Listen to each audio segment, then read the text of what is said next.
What's good, everybody? So I got my man Ryan in the chair today, and we're going to give him a mohawk with a high taper on the side. I'm going to be using my Oster Octanes for this haircut, and I'm starting out with the 1.5 blade, being careful to pull that hair back so we don't cut it off. And I'm just going to kind of float that 1.5 up in that, that top area, and just kind of float it past those long hairs so we don't cut those long hairs off. With the detachable blades, you want to make sure that you're working in different angles just to get those hairs cut. Sometimes with the detachable blade clippers, if you go straight up with it, you're not going to cut all the hairs. So we'll just kind of work it in different angles to try to make sure we get that nice and even. Now, even when we get it nice and even, something we're going to see is that it'll still leave dark spots just like with a regular clipper. We'll come back in with a shorter guard or blade and knock those out. So now we're going to go ahead and work on this high taper. I'm using the 5-0 blade to set in my first guideline. As you can see, I'm kind of struggling to cut those hairs with that 5-0 there at the bottom. So on the other side, I'll use my trimmers to knock that out. So we're going to skip the 000 blade, and we're going to do the skip blade system that I use. And we're just going to jump right from the 5-0 blade to the OA blade, and we're going to create that second guideline. As you can see, we almost blended that together, but we'll come back with that 000 blade and just knock that line out, blending the 5-0 into the 0A. So now we're going to skip the number 1 blade and use the 1A blade. So there again, we did the 5-0, we moved to the 0A, and now we're going to the 1A. And then we'll use the guards that we skipped on the way back down to just tie it all together. Very simple system. And because I want to stretch this blend out, I'm giving myself, a good inch on the guidelines or more.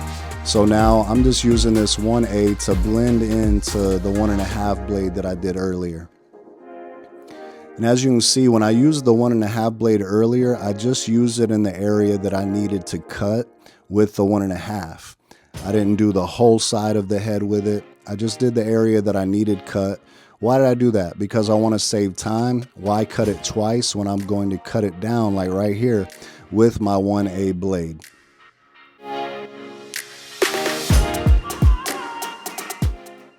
All right, so now I'm going to go back to that number 1 blade that I skipped, and we're going to tie that 0A blade into that 1A blade. And look how beautiful it it ties it all together. Now I know I'll come back and do detail work a little bit later. Usually whenever I use my detachable blade clippers, I like to use my master clippers just to tie it all together. I feel like these two go really nice together. So now I'm going with that 000 blade that I skipped earlier. And I'm just going to go ahead and use it with the corners to knock out the line that I created with the 5-0 blade. Then we'll just come in and use the shavers to bald out that bottom. It's blending pretty nicely, got a good foundation on it. However, I'll come back in with my masters with either a number 1 guard, fully open, then fully closed, or a 0 guard, fully open, fully closed. And you can determine that by, is it cutting hair or not? So I like to start out with my number 1 fully open. If it's not really hitting anything, I'll close it.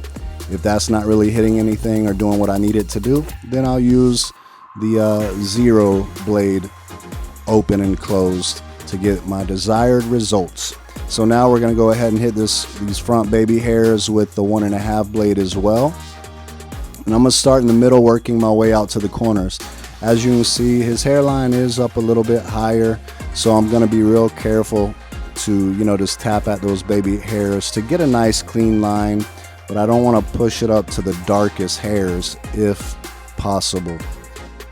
This is a technique I use for kids if they're getting antsy when I'm trying to create a lineup. I just, lean their head back on the headrest, and then it gives me more stability to get that line set in. So now we're going to repeat the steps that we did on one side, we're going to do to the other side. So we're going to start out with that 1.5 blade, pushing the hairs back so we don't cut them. And we're just going to come from different angles, knocking that down. Also, with the detachable blade, some people might tend to lean the blade forward, kind of digging in with the blade. I would recommend not to do that because it can hurt your client and it doesn't cut as well. So something you want to do is either put more of the pressure towards the middle of the blade or the rear of the blade, so that way you can kind of float the blades a little bit better. And as you can see with that 1.5 blade, there's a dark area right there where I'm hitting. And sometimes those dark, even if you use the same blade or guard, you're gonna have those dark spots, like I said earlier. And we'll just come in with a shorter blade or guard to kind of give the illusion like it's all blending nicely without the dark spots or lines. So as you can see, he's starting to get a little antsy. I knew that I would only have a limited amount of time with kids. You got to move quick. I know in cutting Ryan that on one side of the head, I'm usually pretty good. By the time I get to the other side, he is done with this haircut and he wants out of the chair. So he was starting to move a little bit towards the end. You'll see he gets really antsy. But yeah, something I want to just tell you guys is whenever you're cutting a kid's head, give yourself a little bit of grace. You want to make it look as good as possible, right? You want the best blend you could possibly give, even on a child. However, we do have to, realize that they're not always going to hold still. And see right here, he's kicking and stuff. That's what kids do. They don't want to be in this chair for too long. And so, you know what? I give the best quality cut that I can. But if there are some dark spots and lines, I'm not going to beat myself up about it. I'm just going to chill. I'm going to say, hey, this is the best job that I did. And we have to realize that if we continue to hold them in the chair, they're going to get really antsy. They might start crying and be like, I'm out of here. I'm done with this haircut. And it's when we keep trying to work on spots that sometimes we end up making it look worse than it was. So there again, I'm just kind of running through my system, not really even concerned about that top part of the blend because I know I'm going to put a part in there. So I'm just trying to do the best that I can, but knowing that I have a short period of time to do this, and I know that I can come back in at the end and do some detail work if he will allow me. But there again, if it's not perfect, don't beat yourself up. A lot of times parents understand that, hey, my kid moves and that's part of it, we just want to clean him. Look, see how he plays games with me? Man, he's almost crying and kicking and everything. And then when I turn to do something, he looks at the camera and starts smiling with that little grin, And he just don't want to be in the chair, and that's understandable. He's a kid. So let's do the best that we can. And as you can see, I jumped in with the trimmer this time because I learned my lesson that with that 5-0 blade, it just was struggling a little bit to get them bottom hairs. I used my trimmer. Now I'm jumping into the shaver. You can see in this back area, you can see that line going around. It's real spotty, but I'm not concerned with that at the moment. Look, even here, I'm not concerned with how great that blend is because boom, I'm gonna set this part in, which hides a lot of those different spots or lines that you might see.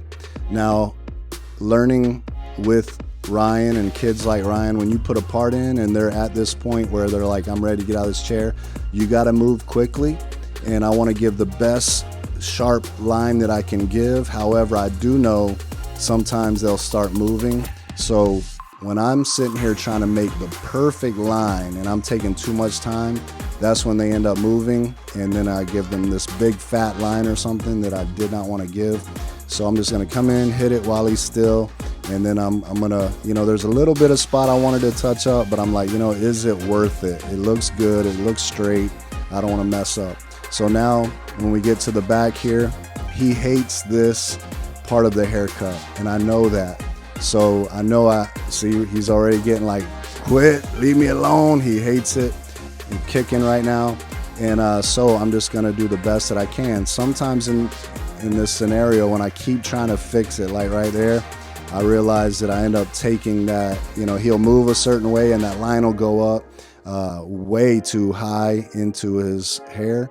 And then I'm like, man, why did I do that? So I just try to get what I can and leave it alone.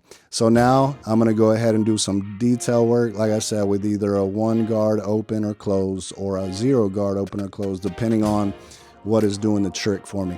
So this is where I just go around in detail, trying to get it the best that I can. But yeah, so just, you know, use your barber's eye, start doing that detail work, and hit any lines or dark spots that you see. But that's pretty much my method to do this haircut. Boom, there it is, finished cut. He's happy to be done. And tell me what you guys think in the comments below. Think it looks pretty fresh. Got my man looking pimping. Look at him. Man, he's looking good. So anyways, hey, if you guys aren't following me on Instagram, you can do that at S.Craft_blends. See all the work that I put out. Hopefully it inspires you. But until next time, guys, God bless y'all. I'm out of here.